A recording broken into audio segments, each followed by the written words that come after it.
Jangan berusaha agar segalanya terjadi seperti yang engkau inginkan, namun inginkanlah agar segalanya terjadi seperti yang seharusnya terjadi. Hidupmu lebih damai. Hidupmu akan tenang.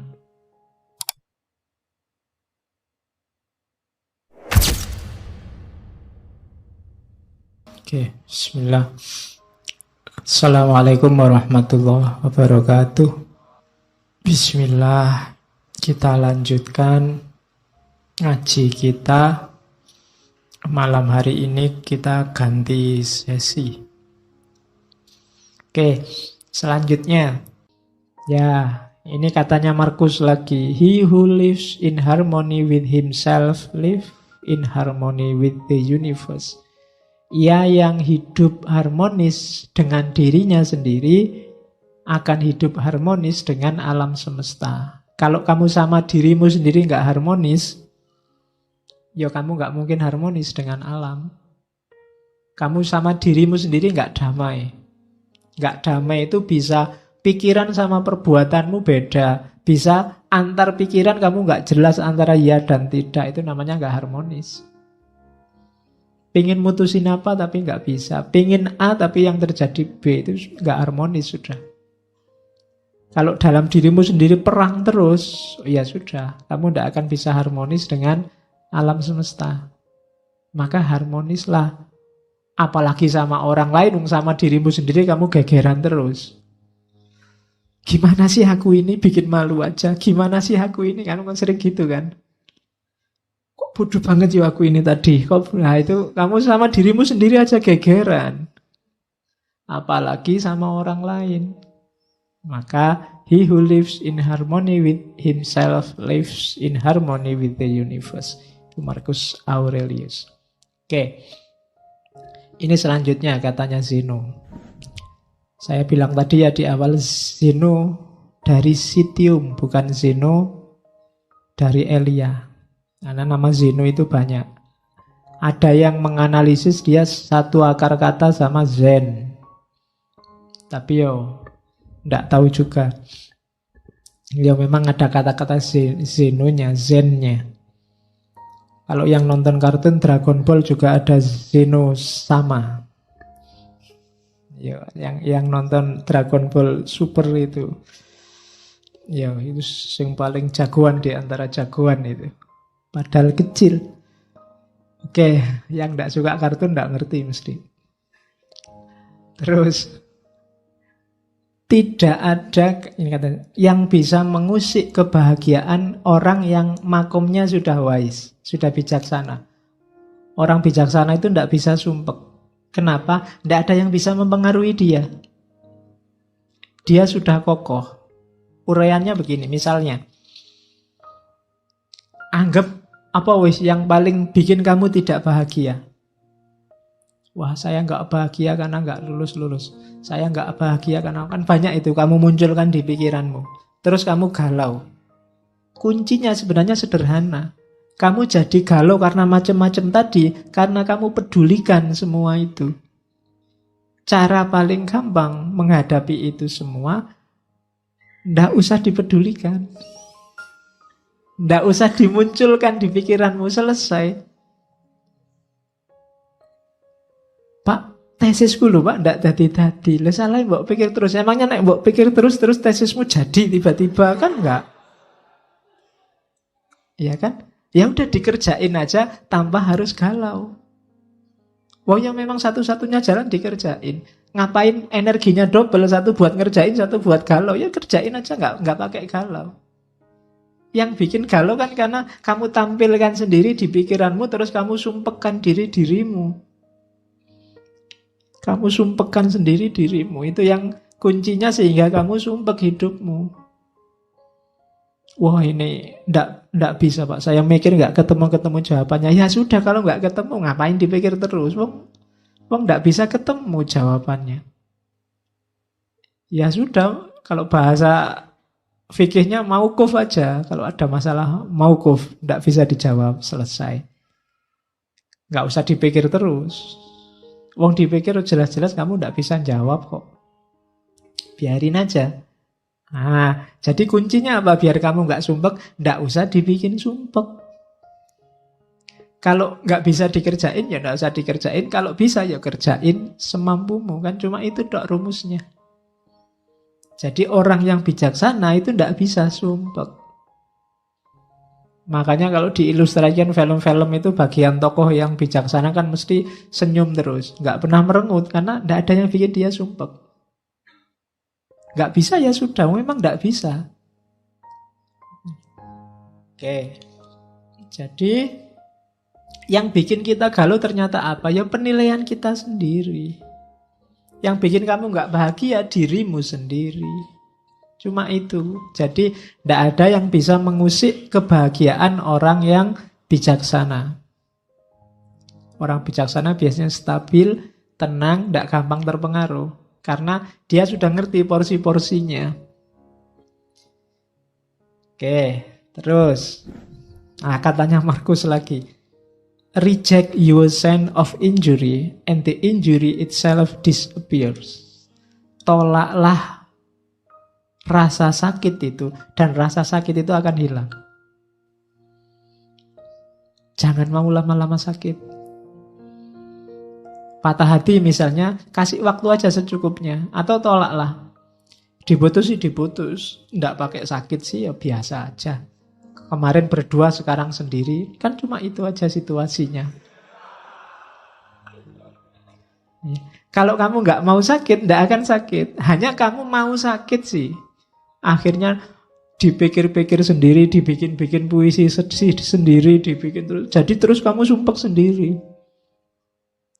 Jadi tolak aja rasa sakit itu. Habis dimarahi dosen, sakit hatiku. Lah ngapain? Aku nggak mau sakit. Nggak sakit. Tapi karena kamu mau memasukkan rasa sakit itu dalam dirimu, ya sakit.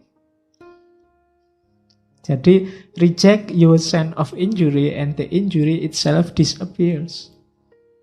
Wong kamu baca WA aja kadang mangkel, kadang marah, kadang sakit, lu ngapain? Wong yang bikin ngawur kok, kadang ngarang-ngarang, kadang bohong. Wong kamu sudah ngerti hoak itu loh, kamu marah. Lah kok mau-maunya kamu menghabiskan energi untuk marah terhadap sesuatu yang tidak ada hubungannya sama dirimu. Kamu sakit tentang sesuatu yang menurut kamu itu tidak benar. Tidak benar kok bikin kamu sakit. Ya nggak usah. Jadi reject, tolaklah rasa sakit itu dan dia akan hilang. Itu yang katanya Marcus Aurelius. Jadi jangan mau sakit, jangan mau galau. Kuncinya lagi-lagi ternyata di pikiran. Kamu sendiri yang mendramatisir. Sehingga kasus biasa-biasa kayak film India. Jadi kamu terus nangis, padahal ya biasa aja. Ya kayak kapan tadi apa ya saya dapat WA yang anak kecil ayamnya mati terus dia nangis itu. Itu kan ayam mati biasa. Tapi ya karena anak kecil nangis. Kalau kamu ikut nangis juga, itu baru bahaya. Jadi yang kayak gitu kamu nggak bisa menolak. Ada banyak hal yang sudahlah. Itu tidak penting. Oke. Terus. Dan itu nanti hubungannya dengan kontrol kita atas keinginan. Manusia itu memang fitrahnya dia bahagia kalau keinginannya tercapai. Berarti kunci kebahagiaanmu ada di keinginan. Maka pinter-pinterlah menegaskan keinginan. Begitu kamu keliru, kamu sedang bunuh diri. Bikin keinginan, rancang keinginan yang dalam kontrolmu, kayak tadi. Bukan sesuatu yang di luar jangkauanmu. Jadi, karena kalau kamu menginginkan sesuatu yang di luar jangkauanmu, hasilnya pasti kecewa. Jangan menginginkan sesuatu yang di luar jangkauanmu. Kamu sudah jelas sekarang semester 14 sudah mau kena DO. Saya cita-citanya cum laude, Pak, tercepat Wis ora iso jelas itu. Daripada kamu stres mending sudah sing penting lulus. Ya, Jadi jangan menginginkan sesuatu yang di luar jangkauanmu. Nanti lihat artis di TV kamu jatuh cinta, pokoknya aku harus dapat dia. Ya, tidak mungkin, jauh. Wong artis itu, kamu siapa? Kan begitu. Nanti daripada kamu stres, tidak karuan juntrungannya loh. Ya cukup kamu beli kaca aja, lihat di kamar. Oke, jadi jangan menginginkan yang di luar jangkauan. Ukur kekuatanmu. Terus, karena kamu bisa kecewa kalau salah menetapkan keinginan. Saya, Pak, mulai sekarang ingin tiap malam sholat tahajud. Mulai jam 1 sampai subuh. Nggak putus-putus. Wis, kecewa mesti kamu nanti. Iya. Kenapa? Mungkin di luar jangkauanmu, wong kamu sholat subuh, ayo. Iya. Jadi, inginkan yang dalam jangkauanmu. Itu penting bagi yang tidak ingin stres. Oke. Karena itu, kalau tiba-tiba terbersit apapun yang menurutmu itu di luar jangkauanmu, kalimatnya Stoa apa? You are nothing in relation to me. Kamu tidak ada hubungannya sama aku. Jadi jauh-jauh. Jalan-jalan di mall, lihat orang belanja baju banyak sekali, harganya ratusan ribu. Kamu mau beli kaos 40.000 aja diwolak-walik pintu. Nah, lihat orang itu, you are tidak ada hubungannya sama aku. Kita beda dunia. Nggak usah membayang-bayangkan, menginginkan yang kayak yang kamu lihat. Nanti kamu malah stres sendiri. Jadi kamu harus punya senjata ini tadi. You are nothing in relation to me. Ada cowok cewek pacaran, cakep, cowoknya cakep, ceweknya cakep, kamu nonton, kamu jomblo sudah bertahun-tahun. Biar nggak galau apa? You are nothing in relation to me. Kamu nggak ada hubungannya sama aku. Kita dunianya beda. Nah, lo itu lebih simpel. Lah daripada kamu stres, mau kamu mangkel marah, malah menghabiskan energi kayak tadi untuk yang sia-sia. Biarin aja lah. Mereka punya dunia sendiri, aku punya dunia sendiri. Aku cukup nonton TV sendirian. Di kamar, sendirian. Makan sendiri. Masak sendiri. Oke. Yuk, bikinlah nanti narasi-narasi untuk lebih baik sendiri. Lebih merdeka sendiri. Sudah apa-apa lah untuk menghibur diri. Jadi inginkan yang bisa kamu kontrol. Untuk yang tidak bisa kamu kontrol, kok tiba-tiba kamu berhasrat, katakan you are nothing in relation to me. Kamu tidak nyambung lagi, kita frekuensinya beda. Nah gitu aja kan, lebih nyaman, lebih enak daripada kamu stres. Ada orang dinasehati baik-baik nggak manut, oh ya sudah, you are nothing in relation to me, kita beda jalur. Kan gitu. Kamu kan sering begitu, ada orang pikirannya beda sama kamu, terus kamu marah-marahin, dia juga marah-marahin kamu. Frekuensinya beda, dia apa-apain ya nggak nyambung. Tinggal kamu putus saja ya, kita frekuensinya beda. You are nothing in relation to me. Kita beda dunia. Nah, jadi itu caranya untuk bahagia. Kontrol keinginan. Dari situlah nanti kamu ketemu kebebasan. Kalau ada yang tanya bebas itu apa? Bebas itu inginkan yang berada dalam kontrolmu. Jangan inginkan sesuatu yang berada dalam kontrol orang lain. Kalau cita-citamu menginginkan sesuatu yang jadi milik atau dikontrol orang lain, maka saat itu juga kamu jadi budak. Budaknya siapa? Budaknya orang lain yang mengontrol keinginanmu tadi. Kalau cita-citamu misalnya jadi PNS dan menurutmu di luar kontrolmu, maka kamu akan jadi budak orang yang mengontrol penerimaan PNS. Kalau cita-citamu Apa wis? Ndak jomblo lagi, punya pasangan. Padahal di luar kontrolmu. Kamu akan dikontrol orang yang bisa ngasih kamu pasangan atau menjanjikanmu jadi pasangannya. Ya kan? Kalau cita-citamu harta, padahal itu belum waktunya dan di luar kontrolmu, maka kamu akan jadi budak orang yang bisa memberikanmu harta.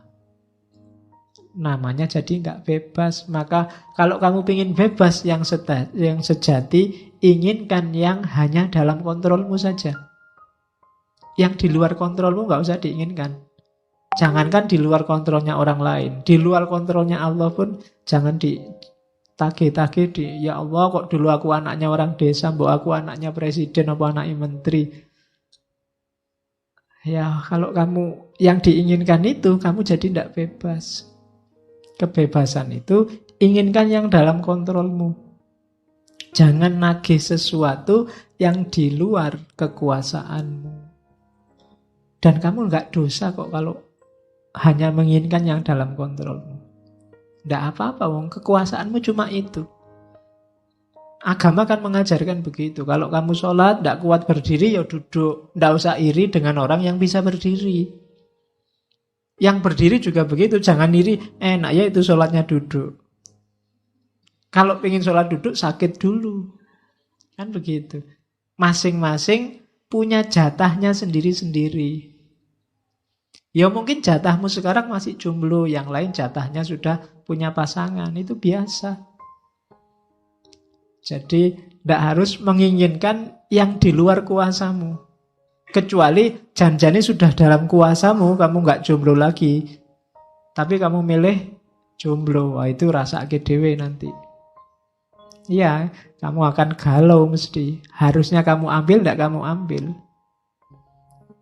Jadi bebas yang sejati itu apa? Bebas yang sejati itu menginginkan yang dalam kontrolmu.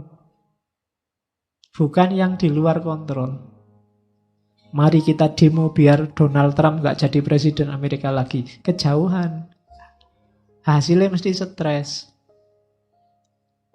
Jadi ya yang deket-deket lah. Terlalu jauh kalau Donald Trump. Ya orang Indonesia ya presiden Indonesia. Kalau gak kuat ya gubernur, gak kuat ya bupati. Kalau masih gak kuat ya Pak RT, Pak RW misalnya loh. Itu kan dalam jangkauanmu, bukan yang di luar jangkauanmu. Kalau mimpimu terlalu besar, hasilnya kecewa. Atau kamu jadi budak yang bisa mewujudkan mimpimu. Jadi bebaslah. Bebaslah berarti apa? Inginkan hanya yang berada dalam jangkauanmu. Terus yang kedua, lanjutannya kebebasan. Kenapa sih ada yang tidak terjangkau? Ya, karena all can be free internally in mind, none can be free without in body.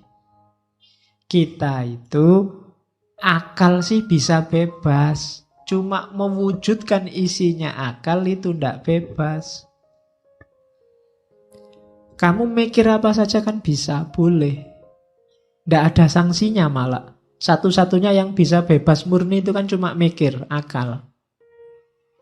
Cuma mewujudkan pikiran itu tidak bebas. Kita sudah terikat. Kamu mikir seandainya aku bisa terbang ya, bisa di pikiran. Tapi kalau mau diwujudkan, kamu harus punya uang dulu terus naik pesawat.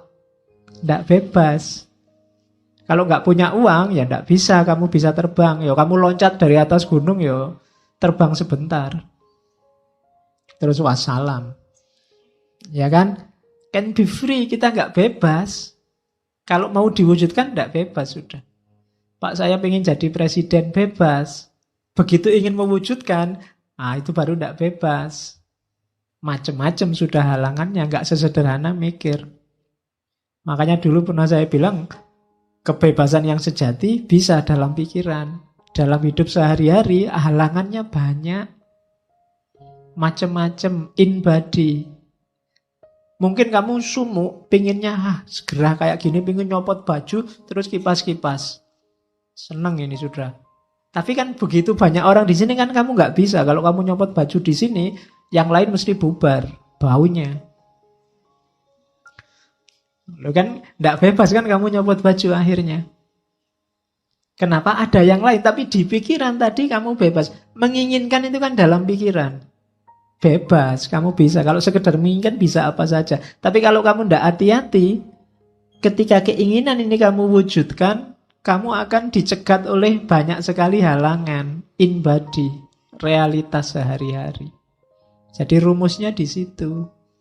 Itulah kenapa biar kamu nggak kecewa, aturlah keinginanmu. Biar nggak terlalu banyak kecewa. Jadi cita-citamu apa sih? Keinginanmu apa sih? Sesuaikan dengan kondisimu. Tidak sesuai juga tidak apa-apa. Tapi ketika tidak sesuai, lahirnya kekecewaan atau perbudakan tadi. Kamu mikir memperkosa orang, itu kan di pikiran nggak masalah. Nggak ada orang hukum kamu. Nggak ada orang, kamu saya tuntut karena membayangkan memerkosa aku toh. Nggak iso. Kamu baru dituntut kalau perkosa beneran. Jadi bebas. Pikiranmu itu kamu bikin apa aja bebas. Kamu ditolak, nembak ditolak terus awas ya kamu nolak aku tak bayangke engko awas. Bayangke itu kan bebas di pikiran. Nggak ada orang bisa nyegat kamu bayangke sopo itu kan nggak bisa. Sekarang kan kadang nggak cuma bayangkan, gambarkan, gambar pakai Photoshop itu. Bisa kayak gitu kan. Cuma ketika sudah masuk Photoshop, itu sudah halangannya banyak. In body, kamu bisa dipenjara kalau gambar aneh-aneh. Itu sudah in body. Kalau in mind, bebas. Murni masih ada di pikiran, itu bebas. Tidak ada orang dituntut, nggak ada orang dimarahi. Pak, saya membayangkan seandainya saya jadi wali, Pak. Nah itu kan orang, ya ora apa-apa, mikir rodok ya ora apa-apa, cuma di pikiran. Tapi kalau mau diwujudkan, halangannya banyak. Jadi rumusnya itu, kebebasan itu bisa dalam kamu mikir. Tapi begitu mewujudkan bebas, kamu akan ketemu banyak sekali halangan-halangan. Karena hidup ini coraknya katanya Stoik tadi fatalistik. Terus, ini yang teori lain dari stoicisme, namanya teori apate. Apate itu nanti jadi akar kata, kalau bahasa Indonesia namanya apatis. Apatis itu kan kesannya, sudahlah, tidak usah mikir hasilnya, paling ya begitu kan, itu apatis. Cuma arti aslinya begini, apatis itu apa? Orang melakukan sesuatu tanpa mikir hasilnya. Yang penting lakukan aja sebaik-baiknya sesuatu itu. Mbu hasilnya apa nanti? Itu apa tuh? Gambarannya kayak orang mana? Orang mana yang ndak mikir panahku nanti hasilnya kayak gimana? Mikirnya gimana caraku manah paling baik. Itu apa tuh? Aku ndak tahu besok IP ku bisa 4 apa ndak. Yang penting aku belajar sekuatku. Itu apa tuh? Aku ndak ngerti ngaji filsafat ini, aku paham apa enggak. Yang penting teko sak kuat-kuatku ngantuk tak tahan-tahan. Itu apa tuh? Apatis. Jadi hidup itu rumusnya ini. Kita ndak bisa menguasai hasil, tapi kita menguasai proses. Itu tadi yang saya bilang, kelompok Stoa ini banyak diadopsi nanti gagasannya oleh agama-agama, baik Kristen maupun Islam. Kamu kan menyebutnya hari ini bau as'ariyahnya kan ada. Jadi kita menguasai usaha tapi tidak menguasai hasil. Itu namanya kalau di Stoa kiasannya kayak orang mana. Apakah panahnya nanti tepat sasaran atau enggak masalah. Yang penting kita sudah berusaha semaksimal mungkin. Seandainya enggak tepat, kita enggak menyesal. Yang penting kamu sudah belajar sekeras mungkin. Kalau hasilnya enggak maksimal, kamu enggak menyesal. Tapi kalau kamu enggak belajar sekeras mungkin, hasilnya kok enggak maksimal, kamu pasti menyesal. Karena, duh tadi mbok aku serius dikit. Kayak kamu nggarap tesis atau nggarap skripsi itu loh. Waduh ini sudah mepet waktunya. Udahlah, yang penting ono tulisannya. Mungkin besok-besok kamu nyesal. Coba dulu aku nulisnya agak serius dikit. Ada menyesalnya. Maka katanya orang-orang Stoa, hidup itu perhatikan proses. Berikan semuanya. Kalau kamu punya 100%, berikan 100%. Jangan tanggung-tanggung. Kita kan sering apa-apa itu, nanti kan bisa. Segini aja dulu, besok lagi. Selalu begitu. Biasanya hasilnya nanti menyesal. Aduh, coba tak kerjain kemarin. Sekarang ada tugas lagi. Double deh. Coba kemarin sudah selesai, sekarang lebih enteng. Salahmu dewe. Ya kan?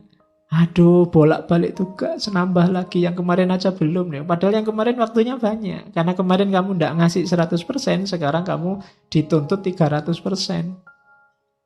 Hasilnya menyesal. Maka kiasannya kayak mana? Tidak usah peduli hasilnya nanti kayak apa. Yang penting sudah memberikan semuanya. Kalau hasilnya belum maksimal, ya sudah, itu jalannya mungkin. Takdirnya mungkin. Nah, itu kiasannya pemanah. Teorinya namanya apate. Di Indonesia konotasinya agak negatif, apatis. Apatis itu kalau di Indonesia kan, alah paling-paling begitu hasilnya kan gitu. Ya, tapi maksud awalnya tidak begitu. Maksud awalnya itu, lakukanlah sesuatu yang tadi berada dalam jangkauanmu, dalam kontrolmu, semaksimal mungkin. Hasilnya apa? Wallahu a'lam. Kalau di agama kan Allah itu kan tidak menghisap hasilnya, tapi menghisap prosesnya. Sejauh mana usahamu mendekati dia, itu nanti yang dihisap. Sukses apa enggak, wallahu a'lam juga. Wong kita memang kuatnya, yang kita kuasai cuma proses. Minum ini kan usaha, semaksimal mungkin. Ya, jangan sambil ngomong nanti keselak, itu namanya semaksimal mungkin.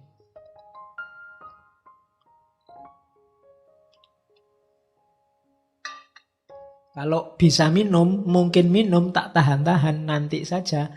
Nanti selesai ngaji menyesal. Coba tadi minum. Sekarang ndak habis deh minumannya. Jadi menyesal. Maka apa-apa itu maksimal. Yang minumnya belum habis dihabisin. Ya, daripada nanti ketendang. Oke, jadi baik buruk, menyesal tidak menyesal, itu tergantung berapa persen usaha yang diberikan. Terus, ini teori yang lain, kelanjutannya. We are actors playing roles we do not choose.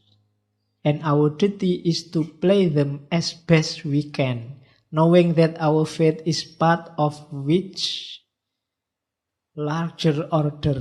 Jadi kita ini pakai lagunya Ahmad Albar ya. Dunia ini panggung sandiwara. Sutradaranya bukan kita. Kita ini hanya aktor yang dikasih peran tertentu yang kita tidak milih. Kamu kan tidak milih tiba-tiba sekarang jadi mahasiswa, tiba-tiba jadi santri ngaji filsafat. Tiba-tiba ini kan kayak rule-rule, peran-peran yang diberikan oleh Tuhan pada kita. Kita tidak pernah milih. Maka tugas kita bukan bantah sutradara. Kalau sudah di casting jadi antagonis, ya antagonis saja. Jadilah antagonis sebaik-baiknya.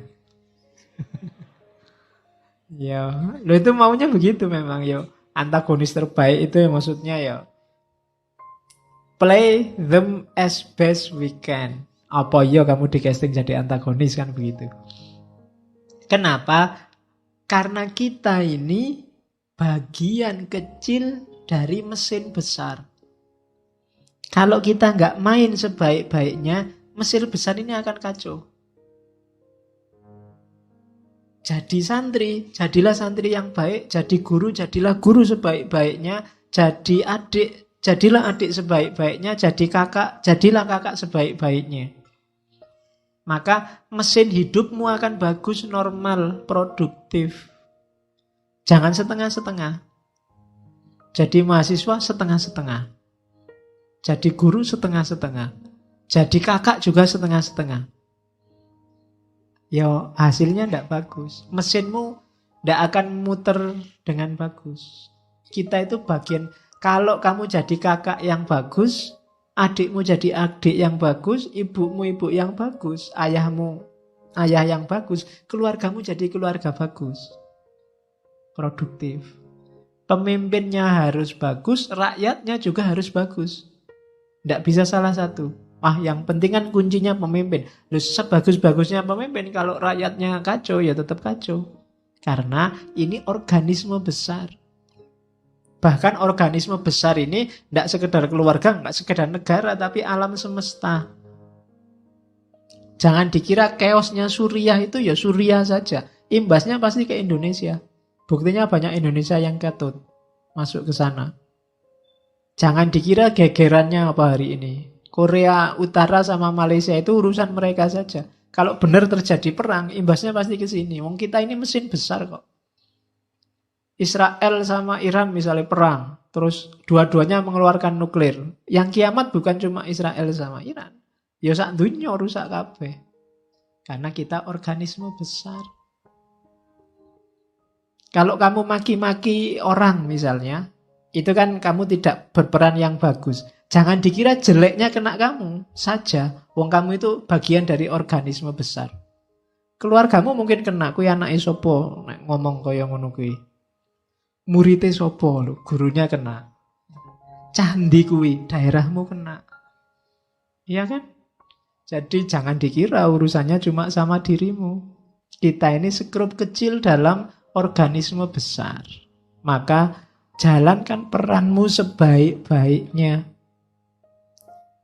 Nggak usah bahas casting. Aduh, castingku kok ndak enak ini jadi adik. Penginku jadi kakak. Ternyata nggak punya adik, punyanya kakak. Toh akhirnya jadi adik. Ya jadilah adik yang baik. Enak jadi dosen ya tinggal merentah-merentah, nugas-nugasin. Lu dosennya dulu juga pernah jadi mahasiswa. Dulu, sekarang castingnya ganti. Maka castingmu sekarang baru jadi mahasiswa. Perankan sebaik-baiknya. Biar nanti sama sutradaranya kamu diganti casting yang enak. Kalau jadi mahasiswa nggak becus, ya casting selanjutnya kan ya logos tadi loh, ada logikanya, ada hukumnya. Jadi, we are actors playing roles we do not choose, and our duty is to play them as best we can, knowing that our fate is part of much larger order. Jadi kita ini skrup kecil dalam mesin besar. Mesin besar itu murnya satu copot aja ya sudah wassalam. Semuanya ikut kacau. Terus. Oke. Ini rumus terakhirnya. Realistis. Realistis itu apa? Do not seek to have everything that happens as you wish, but wish for everything to happen as it actually does happen. Jangan berusaha agar segalanya terjadi seperti yang engkau inginkan, namun inginkanlah agar segalanya terjadi seperti yang seharusnya terjadi. Jadi inginkan yang seharusnya, bukan inginkan sesuai keinginanmu. Bukan mengusahakan sesuai keinginanmu. Jadi saya pinginnya sih nggak belajar Pak, tapi nilaiku bagus. Nah itu karepmu lah ngono kuwi. Itu loh. Sunnatullahnya kalau ingin nilai bagus, belajar. Jadi berusahalah agar yang kamu inginkan itu yang seharusnya terjadi. Hidupmu lebih damai. Hidupmu akan tenang. Kalau yang kamu inginkan jadi basisnya bukan keinginanmu tapi realitasnya. Itulah yang namanya realistis. Ya saya realistis saja Pak. Kalau jadi milioner mungkin tidak bisa. Jutawan mungkin bisa lah kalau besok. Kira-kira kerjaan saya ini. Itu namanya realistis. Yang kamu hitung bukan keinginanmu. Kalau manut keinginanmu sih, pengenmu jadi orang paling kaya se-Indonesia, tapi ya orang mungkin. Nah, itu namanya melihat fakta berdasarkan realitas, bukan berdasarkan keinginanmu. Itu namanya realistis. Kuncinya hidup tenang itu hidup yang realistis. Pak, kalau wajah saya kayak gini ya, asal punya pasangan aja alhamdulillah. Itu lebih nyaman daripada saya, Pak, kulitnya putih, rambutnya panjang. Ya, wis. Susah nyarinya. Ada kuda putih. Kulitnya putih, rambutnya panjang. Oke, jadi hiduplah realistis saja. Sesuai standarmu, ya kamu yang bisa ngitung. Kayak tadi loh, yang dalam kontrolmu. Di luar itu jangan.